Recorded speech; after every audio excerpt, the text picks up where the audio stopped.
Miah had finally done it and pulled the trigger. She was free at last from the rat race.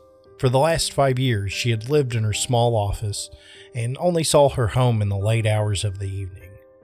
Mia's nights would often end with wine and whatever takeout leftovers she had sitting in the top shelf of her fridge.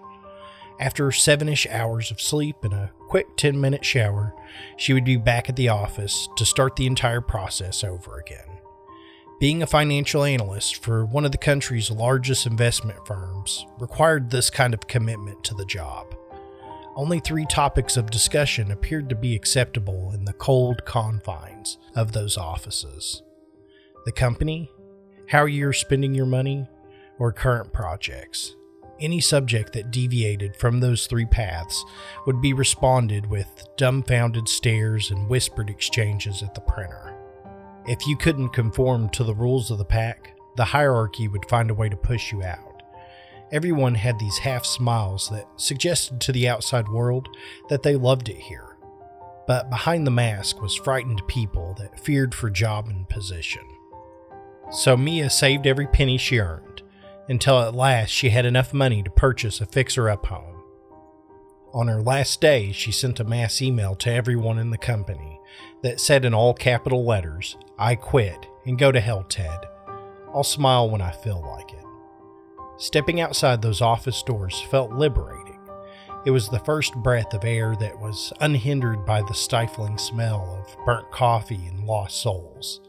It was the feeling of true freedom. Fixing up old homes had been a passion project for Miah. Her dad was a carpenter that had spent his life learning the tools of the trade. Between those jobs, he'd take the time to teach Miah how to work with her hands.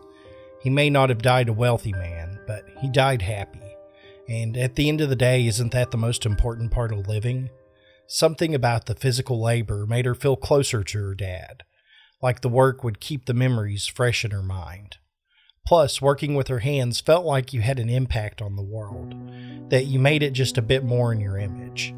It certainly beat moving numbers around on an Excel sheet, helping a company save 1.25% on expenses. Driving down the dirt road caused clouds of dust to form as the tires kicked the particles up into the air. It was dry outside, and apparently it hadn't rained in over a month. However, the forest just behind the property she had purchased was unaffected by the lack of water. The leaves of the trees were a dark green, in opposition to the stale brown of the surrounding grass. Getting out of her car and looking at the 2-story property was like a dream. She was not renting the place or paying a mortgage with a high interest rate. This secluded home belonged to Miah. Well, at least for the next few months while she was fixing it up. The best part about the entire thing was that she had bought it at auction for a steal. The property had been abandoned by the owner, and the bank took possession of it. It was strange to leave such a nice place, but if anyone understood needing to escape, it was Miah. Pulling the key out of her pocket, she forced it into the lock. It took a couple of minutes struggling with the knob to open the door. The lock was old and no longer moved without a great deal of force. One of the many things that would need to be fixed. Walking into the entry hallway, Miah began to make a mental list of the things that needed to be done. The drywall had a few holes that had to be repaired, and it was desperately in need of a new coat of paint. However, the hardwood floors appeared to be in good shape. All they needed was a bit of wax, and they'd glow with their former glory once more. The appliances in the kitchen were all outdated, but usable, and the upstairs bedroom had floral wallpaper that was beginning to peel off the surface like dead skin. However, the basement had an unexpected surprise. Turning on the light revealed at least a dozen marble carvings of people. Sitting by the collection of busts was a table covered with chisels and tools used to create these works of art. The level of detail was astonishing. Miah ran her hands over the marble, filling the small lines that were nearly imperceivable to the eye. She wondered to herself why someone would leave their life's work. It must have taken years to create, maybe even longer. Then another idea sprang into Mia's mind. She got out her phone and did a quick search for local art dealers. She found a location that was in a nearby town. Perhaps she could sell a few of these to finance the purchase of new appliances that would be needed in the kitchen. Walking back upstairs and turning off the basement light left Miah feeling optimistic. But just as the light went out, something caught Mia's eye. It didn't make sense, but Miah could swear she saw the bust closest to the stairs blink. She shook her head side to side before closing the door. She must have imagined it. She was tired after a long drive.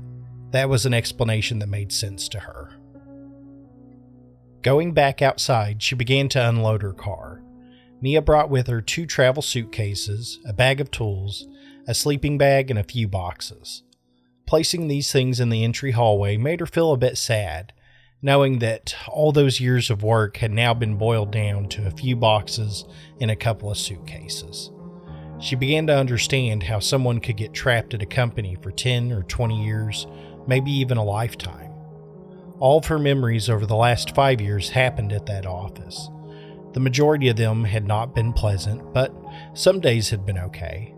That was the insidious goal of those large companies. They try to starve out your personal life and only feed the work life, until all you want to do is live in your office instead of going back to your empty apartment. Looking at the time, it was already 6 p.m. She wanted to get started, but if she was being honest with herself, the drive had completely wiped Miah out.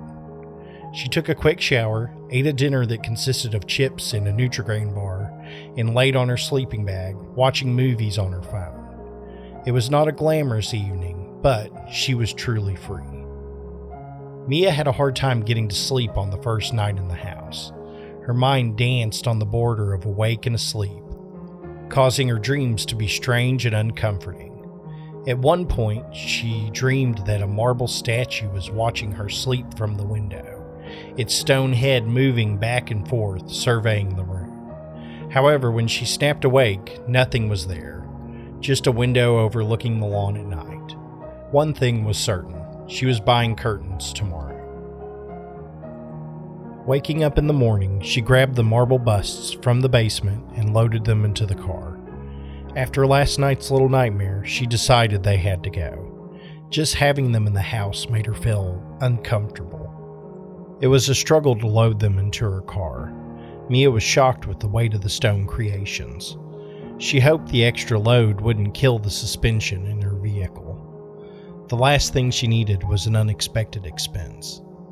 When Miah went to move the last bust, she found a notebook tucked under the marble base. Flipping through the pages revealed it was a makeshift journal. Most of the entries appeared to be about sculpting techniques and sketches for new designs, but a few of the pages talked about the artist's personal life. It felt intrusive going through someone's personal thoughts, but maybe it'd provide some insight on why they left their work and tools at the house. It is still not right. I know I'm close to bringing her back. Truly capturing her essence in the marble lines is my only goal now. If I could see my wife just one more time, I could leave this work. Since her passing, I've tried and failed every single day. I started to move the statues into the forest behind the house. I had to rid myself of the failures to focus on the masterpiece. I'll see you soon. The entry was sad and disturbing all at the same time. Miah guessed the man had lost his wife and was trying to cope by creating a statue, but the entry was manic, bordering on deranged. Did he truly believe he could bring her back by carving an image in her likeness? And it sounded like he created full-size statues. How did he move them? Transporting the small busts upstairs nearly threw out her back. Anything larger seemed impossible. Miah hoped that the artist got the help he so desperately needed. Rather than reading more of the journal, she set it back on the table. No good could come from reading the ravings of a madman. The fact was, she needed to flip this house, and to do that, she needed to live in it. If she creeped herself out reading the journal, she'd never get the work done and be back in another soul-crushing line of work. That possibility was simply unacceptable. Failure was not an option. Going into town, Miah met with the art dealer and offered him all the marble busts she had in her possession. The art dealer seemed less than impressed with her method of transportation, lecturing her on how it could have cracked one of the sculptures. However, once he saw them, it caused his waterfall of words to run dry.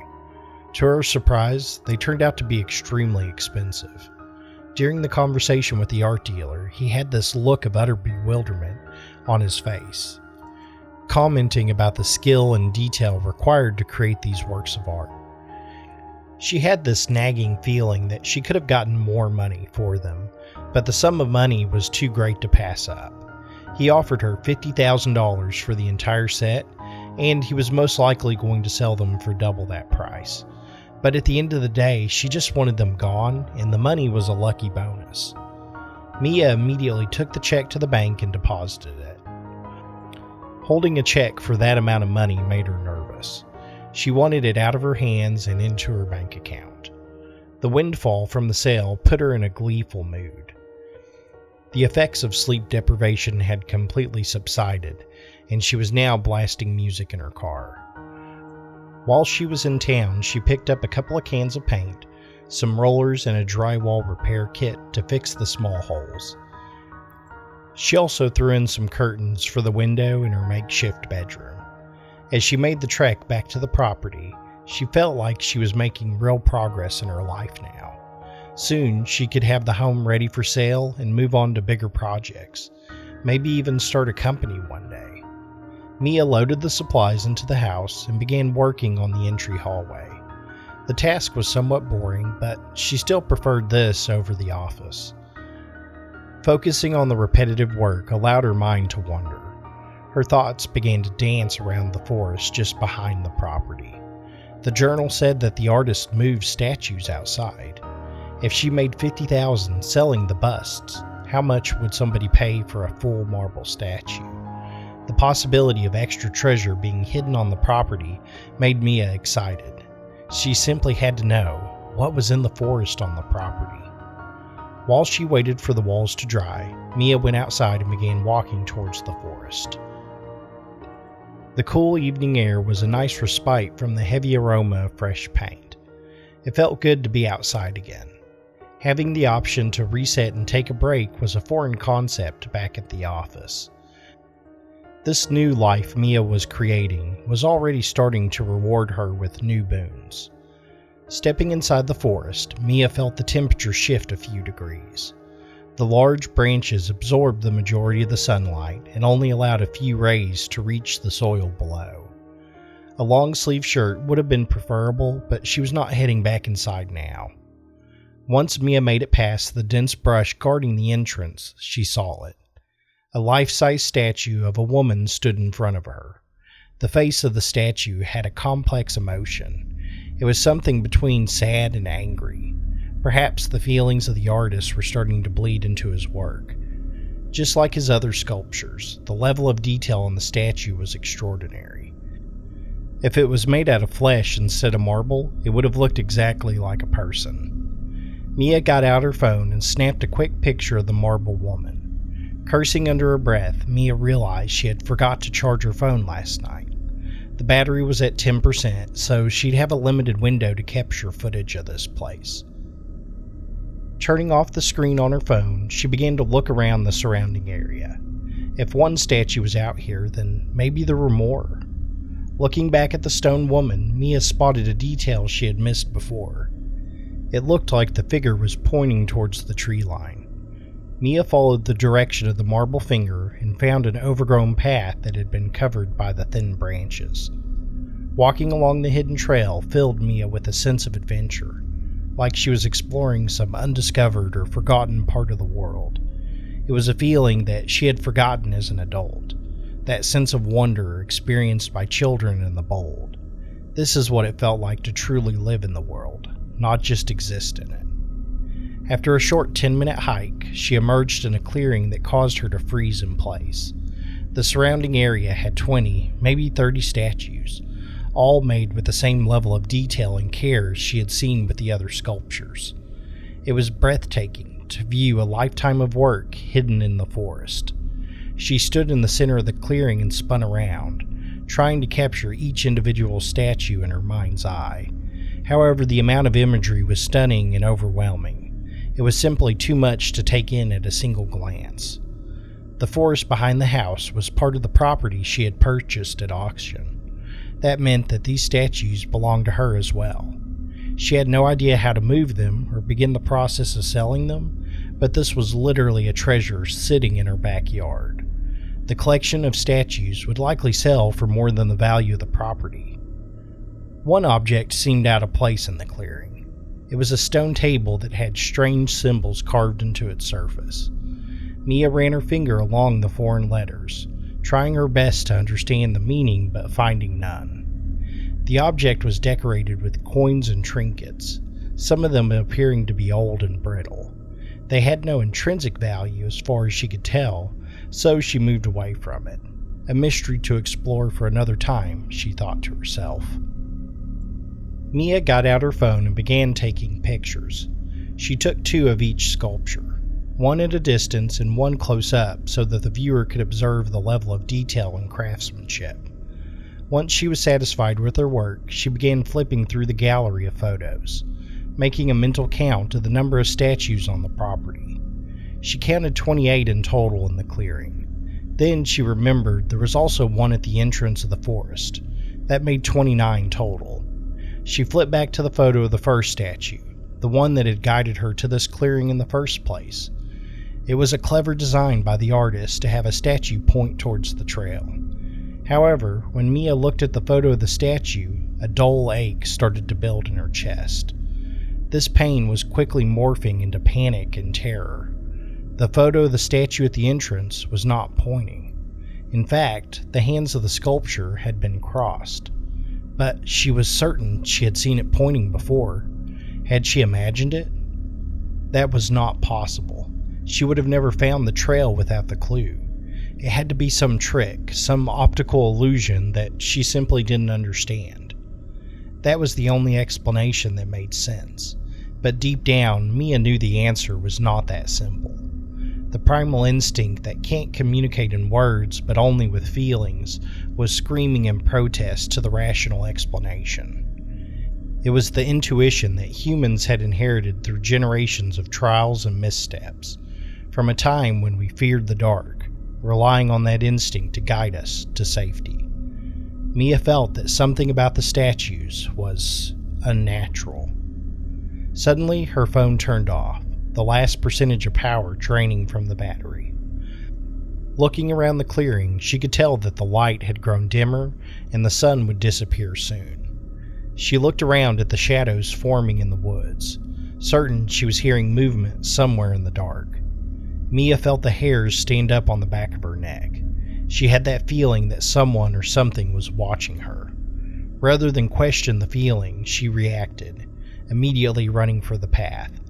Following the dirt trail back in the fading light was far more challenging than she had expected.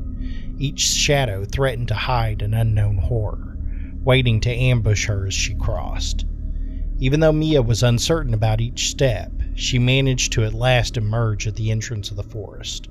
Her heart thundered in her chest, demanding respite from the panic and pace she had forced on her body.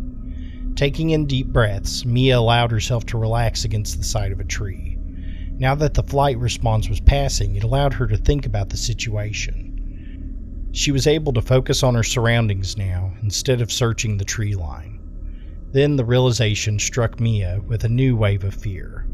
It was not created from seeing something in the forest, but rather the absence of a marker. The statue at the entrance of the forest was gone. The sound of branches moving and snapping broke the terror-induced trance that had captured Miah. Instinct took over, and she began to run across the field and into the house. She heard the sound of footfalls behind her, but Miah didn't dare look back. Instead, she focused on keeping her legs moving, covering the distance to the front door as quickly as possible. Throwing open the door to the house, Miah charged inside and slammed it behind her. In one quick motion, she turned the deadbolt, locking it. Within moments of closing the door, a stone hand began to bang on the wooden barrier. The force shook the frame, threatening to give at each attack. "What do you want?" screamed Miah. Suddenly the banging stopped, as if the frantic question needed time to be considered by the thing just behind the door. A gravelly voice at last broke the silence with an answer. "Our companions free." With those words spoken, the pounding started again. Miah backed away from the barrier that was keeping that thing at bay. However, she wasn't optimistic about the door holding out for longer than a couple of minutes. Looking out the small window beside the door, she spotted them. Rows of statues walking out of the forest. Their movement was jerky and uncoordinated, but they moved with purpose. She had no idea what would happen once they got inside, but she preferred to not figure that out. As crazy as it sounded in her mind, she had to accept the simple truth. Somehow, the statues could move. Miah didn't understand how or why, but that had to be the first step to figuring this out and surviving the night. Accepting the reality of what was happening. Then her mind jumped to the creator, the sculptor that made them. If he created the living statues, maybe he knew how to unmake them as well. It was a leap, but what other options did she have left? Miah bolted away from the door and down to the basement. She frantically searched for the journal left by the artist. Her only hope was that some solution would be revealed in those writings. The notebook was no longer on the table that had once held the busts. Spinning around in a circle, Miah did a quick scan of the room but didn't spot it. Each thunderous slam against the door caused her to jump just a bit, a reminder that she only had a fixed amount of time. It was surprising that they hadn't come through the window yet. Perhaps they lacked the coordination to crawl through smaller barriers. Whatever the reason, she was glad that she had a bit more time to plan. After a few minutes of frantic searching, she found the makeshift journal under one of the tables. Miah began flipping through the crumpled pages, looking for anything that stood out. One page was covered in strange symbols that looked familiar. Her panic-stricken mind was sure that she had seen them before, but couldn't recall the exact details. Miah closed her eyes and breathed out slowly, trying to allow her mind space to process the images, to come up with the answer.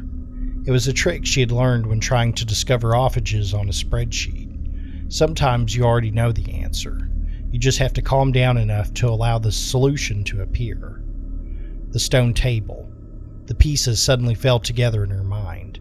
Those strange letters were carved into the stone table in the clearing. She flipped back and forth between the two pages, looking for some explanation or meaning behind the runes. At the bottom of the page, she spotted a small note scribbled in haste. The message read, "Altar to Hephaestus."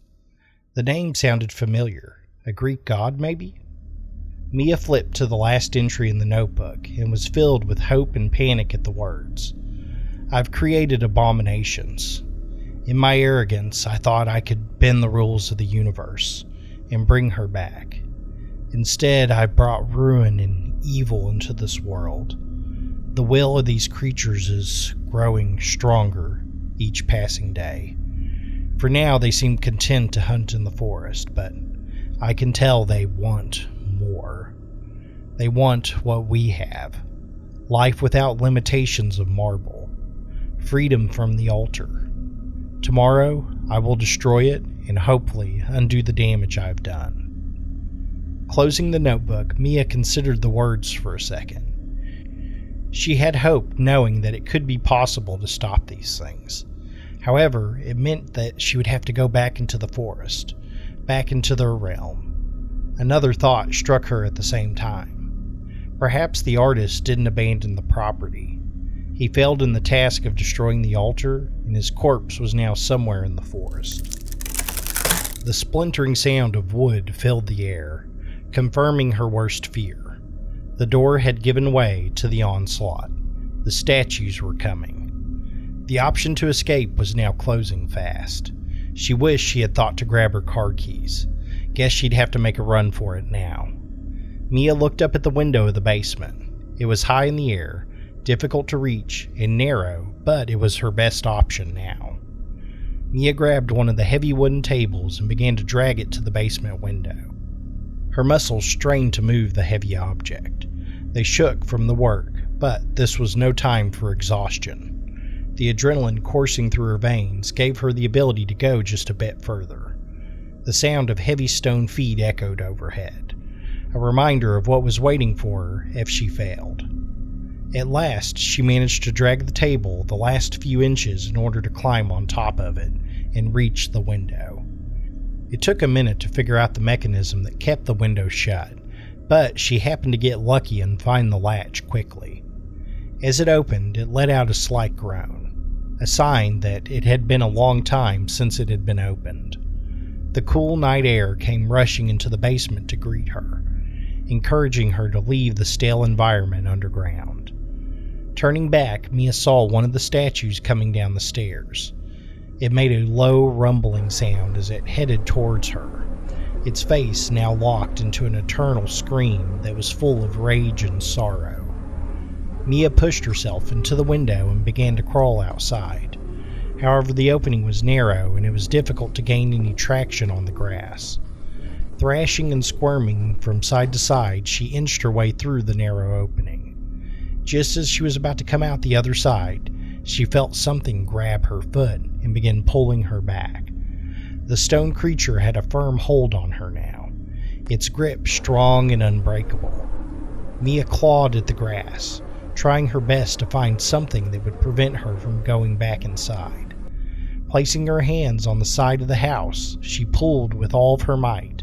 She kicked at the marble statue, but it had little effect. If anything, it caused the grip to tighten on her foot. Suddenly, she was free and moving outside into the grass. Looking down at her legs, she no longer had a shoe on her right foot. The statue stood at the basement window, holding and inspecting the footwear as if it was some mystic object. Getting back up on her feet, she ran towards the forest. The statues in the yard lumbered behind her, letting out wailing cries to alert the others of her presence. Rocks and thorns poked and stabbed her unprotected foot, but she did her best to ignore the pain. Getting back to the altar was the only thing that mattered, possibly the only thing that could save her. Navigating the forest in the dark was exceptionally difficult. Miah thought she had taken the hidden trail, but the lack of light made everything look slightly different. It was as if the environment wanted her to fail, and was transforming into a maze to protect the altar. Turning past a tree, Miah ducked under a stone arm that had appeared suddenly from the shadows. The hand's cold clutch missed her by a few inches. Miah could hear the statues moving in the forest, but was unable to spot them. Each intake of air burned her lungs, and the speed of her movement was decreasing with each breath. The horde of stone monsters was starting to catch up with her. The thought of what would happen if she was caught pushed her a bit further. She willed her legs to continue at a jog, despite being near her limit. Miah stumbled through a dense brush, gaining fresh cuts on her arms and face from forcing herself through the barrier. Looking around, she recognized the clearing. Spotting the stone altar in the distance, a thin ray of moonlight pushed through the branches, creating a spotlight for the mysterious stone table. Making one last push, Miah ran towards the altar. However, she was not alone in the clearing. The horde of statues had been waiting for her, surrounding the area and closing in quickly. Her mind tried to process who would win the race, but it was unclear. It would be decided by fractions of a second. Miah reached out for the altar, but the stone hands grabbed her, preventing her from disrupting the ritual. The clutch was powerful and inescapable. Jumping up in the air, Miah closed her eyes and kicked out with both legs, a last desperate attempt to do something, anything other than accept her fate. Her kick connected with the edge of the stone table, causing the slab to fall onto the ground. Trinkets and baubles bounced across the forest floor. The stone slab broke in half from the impact of it hitting the ground. She was jerked back away from the altar, and suddenly the movement stopped. Opening her eyes again, she could see all the statues had frozen in place, the life suddenly removed from the stone creatures. Pulling herself free from the many stone arms caused them to break. The marble had become brittle and weak. Miah collapsed on the ground, a wave of relief washing over her. Taking in deep, painful breaths, she began to sob. The emotion was not from fear or sadness, but was an outlet that had to be released. Miah had been so focused on surviving, she hadn't allowed herself to feel. But now, it was all coming out like a water balloon that had been popped. Miah was free, and she knew something that few get to learn in our modern society removed from such threats. Miah learned the value and frailty of life. The hired hands did the last few finishing touches painting the house.